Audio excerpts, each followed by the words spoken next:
name is Savannah Cole, and I'm 27 years old. And if you think weddings are about love, family, and forever, wait until you see what mine became. Because while I walked down the aisle in a white dress, my entire family was laughing on a yacht in Maui, pretending I didn't exist. The betrayal didn't arrive with whispers or excuses.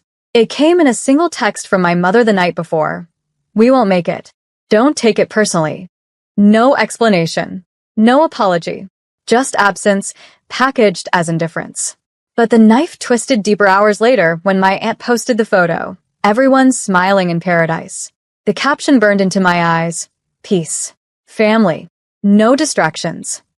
I stared at it in my bridal suite, veil trembling in my hands, heart numbed by the cruelty of it. Was I really the distraction? The stain they erased so they could have their picture-perfect trip? And as I stood there, guests bustling around me, waiting for a bride who suddenly felt orphaned in a room full of roses and violins, a question sliced through my chest. What happens when the people you call family celebrate everything except you? I didn't cry. I didn't scream. My silence was sharper than any words could be. That night, while my husband slept peacefully beside me, I opened the financial folder I had guarded for years. Inside was the emergency fund, money my father had trusted me to manage for the family's future crises. They thought I was their bookkeeper, their invisible safety net. But they forgot. My pain was the crisis. At 2:37 a.m., I froze every account, locked every transfer, sealed every card with a code only I knew. The fund wasn't gone, but it was no longer theirs to bleed. And with each click, I felt the ache in my chest cool into something harder. Steel. Because I wasn't going to beg for love anymore. I was going to make them remember the daughter they left behind. 7 days later, I got my wish. A pounding shook my front door at dawn. My father's voice thundered from the porch, raw with panic and rage. And without blinking, I opened the door, met his furious eyes, and announced the words that would turn their perfect little world upside down. Dad's fist rattled the doorframe as he bellowed, "Savannah, what the hell did you do?" Behind him, Mom stood with her arms crossed, sunglasses hiding her eyes like this was another Maui vacation, not the collapse of her empire. My brother Logan leaned against the car, smirking as if it was all just another one of my dramatic episodes. I didn't flinch. I leaned against the doorway, coffee in hand, my wedding ring glinting in the early light. "I did what you always told me to do," I said calmly. "Protect the family." Dad's face went crimson. "You froze the emergency fund. Do you have any idea? Your sister's mortgage, your brother's car payments, our credit lines." I cut him off with a quiet laugh. "So it wasn't for emergencies after all. It was your personal playground. Funny, considering you told me it was for life or death situations. I guess my wedding day didn't qualify." Logan finally pushed off the car, sauntering closer. "You're insane, Save. No one cared about your little party. We had better plans." Better plans. The words carved into me, sharper than any blade. I glanced at Mom, searching for even a flicker of guilt. Instead, she adjusted her bracelet and said flatly, "You embarrassed yourself. We spared you the shame of us sitting through it." The laugh that escaped me wasn't humor. It was something darker, more dangerous. "Spared me? Or spared yourselves?" Dad stepped closer, lowering his voice now, the way he did when he wanted to control the room. "Savannah, undo it. Now. Before you regret this." I let the silence stretch until I could hear the wind through the trees. Then I leaned forward, so close he could see his reflection in my eyes. "I don't regret it, and I won't undo it." Mom's lips curled. "Then you've made yourself an enemy of this family." The words might have crushed me once, but not now. I straightened, every nerve in me buzzing with defiance. "No, Mother. I've just made myself the only honest member of this family." For the first time, her mask cracked. And in that crack, I saw fear. Because she knew something no one else did, what else I had access to. The accounts weren't the only thing I'd frozen. I had a file that could turn their laughter in Maui into handcuffs in Manhattan. And tonight, I was going to open it. That evening, after the shouting at my door faded into the night, I sat in my small home office, the glow of my laptop illuminating the only thing more powerful than money, proof. The file. I'd been building it for years, quietly, carefully, like a shadow accountant. Every mistake they thought I'd made in their books was intentional, every discrepancy a breadcrumb. Transfers disguised as tuition. Car payments routed through fake business expenses. Maui vacations written off as networking trips. Every selfish indulgence my family had ever justified, I had the receipts. At first, I saved them because I wanted to feel sane. Because every time they called me dramatic, paranoid, or bitter, I needed something concrete to remind myself I wasn't crazy. But now? Now, this file was my weapon. I scrolled through line after line, each one a thread in the tapestry of their lies. Logan's BMW wasn't just a gift. It was registered under Dad's company, with insurance paid from the emergency fund. My sister Olivia's tuition? Triple billed, with half the money funneled into her secret shopping sprees. Even Mom, her charity fundraisers were nothing but laundering schemes for her own designer wardrobe. They thought I was the invisible one, the overlooked daughter, the family embarrassment. But invisibility makes you dangerous, because no one sees you watching. At 10:43 p.m., I drafted an email. Not to them, never to them, but to someone who would understand exactly what to do with what I'd collected. A journalist. I hesitated with my finger hovering over send. If I pressed it, the family name would shatter. Our polished reputation in this town would be nothing but shards. But then I remembered Maui. The caption. Peace. Family. No distractions. And I realized they had already destroyed our name. I was just removing the mask. I pressed send. A chill swept over me, equal parts terror and freedom.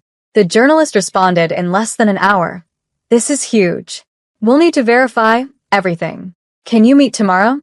I closed my laptop, heartbeat wild. Tomorrow, the world would start to see them as I had for years. But what I didn't know then was that the file wasn't just going to expose them. It was going to pull me into a spotlight I never expected. And someone in my family was about to make sure I didn't survive the glare. By morning, the war had already begun. My phone buzzed nonstop, unknown numbers, blocked calls, voicemails filled with threats disguised as pleas. Savannah, undo this. Savannah, think of the family. Savannah, you'll regret crossing us. I didn't answer a single one.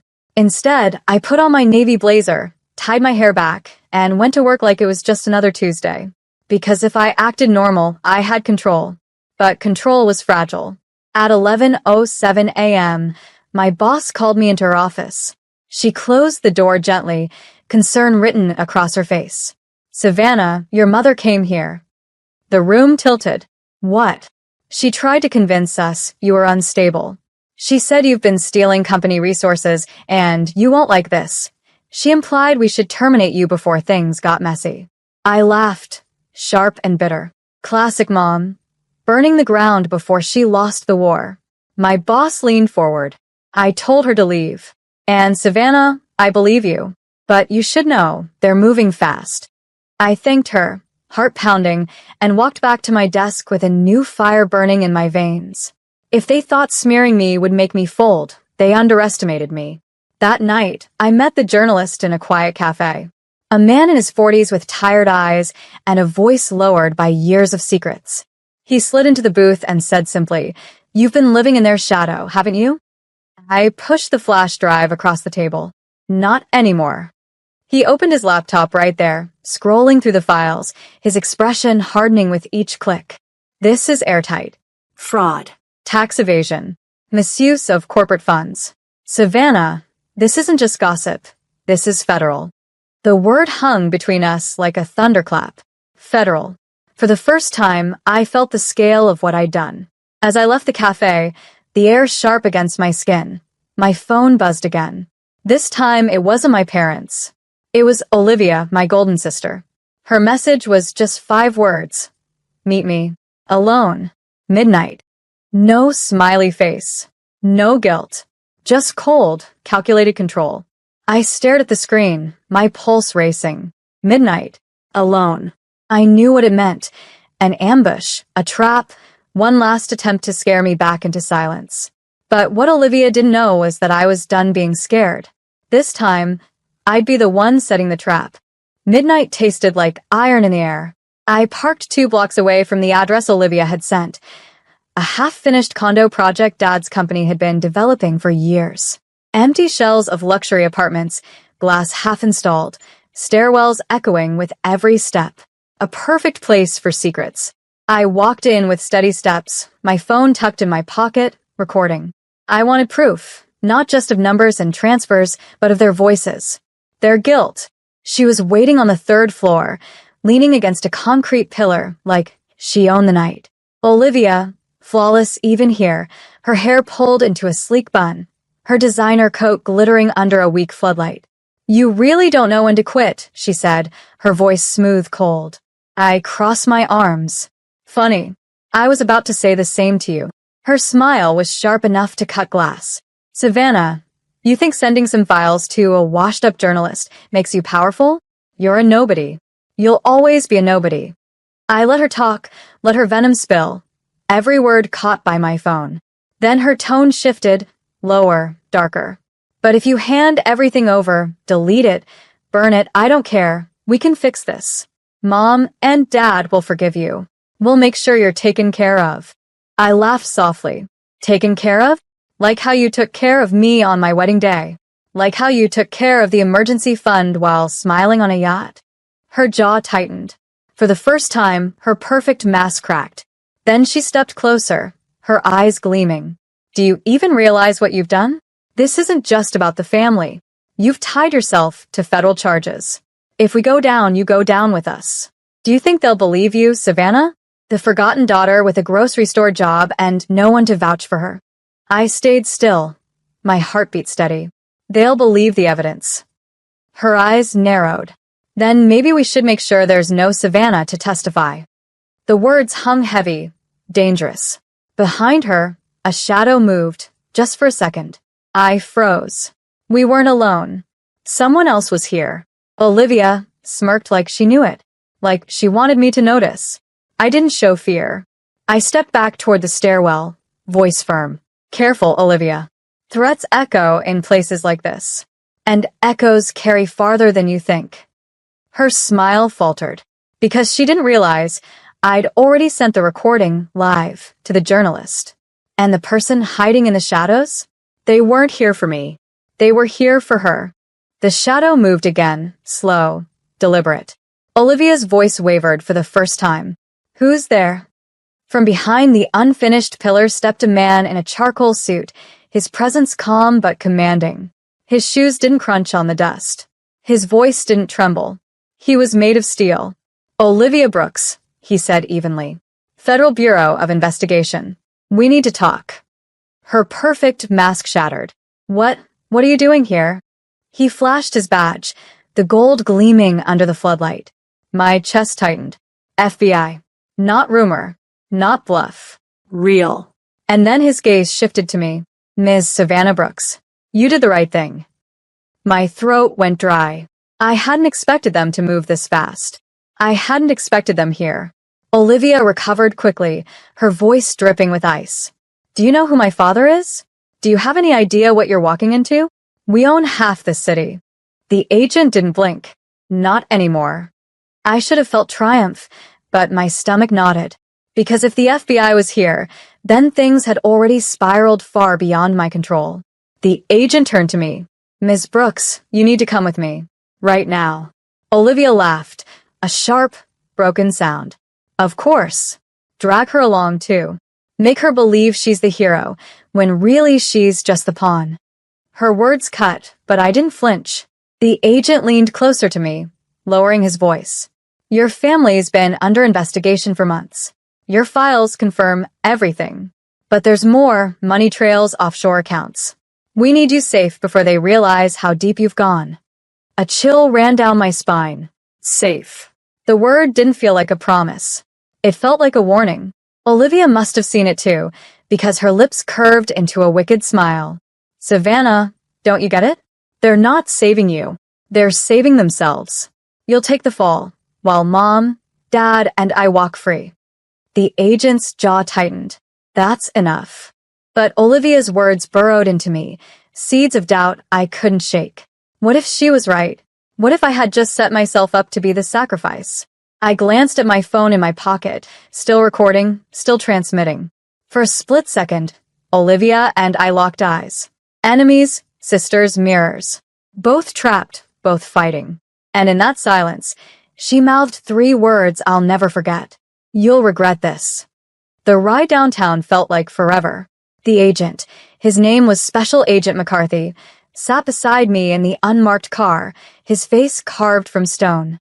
The city lights blurred past, but my thoughts were louder than the traffic, louder than the hum of the tires. Was I really free? Or just chained in a different way?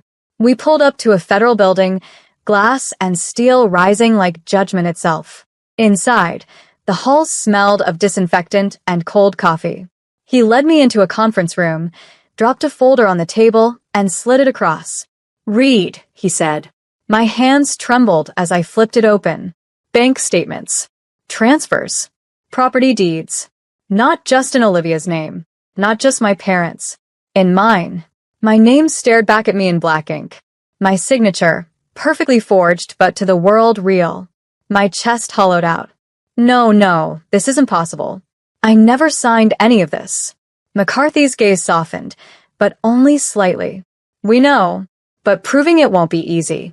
Your family has been laundering money through accounts set up in your identity for years. Offshore trusts. Shell companies. You're already on the radar as one of the beneficiaries. My world tilted. I whispered. So Olivia was right. I am the pawn. He didn't answer.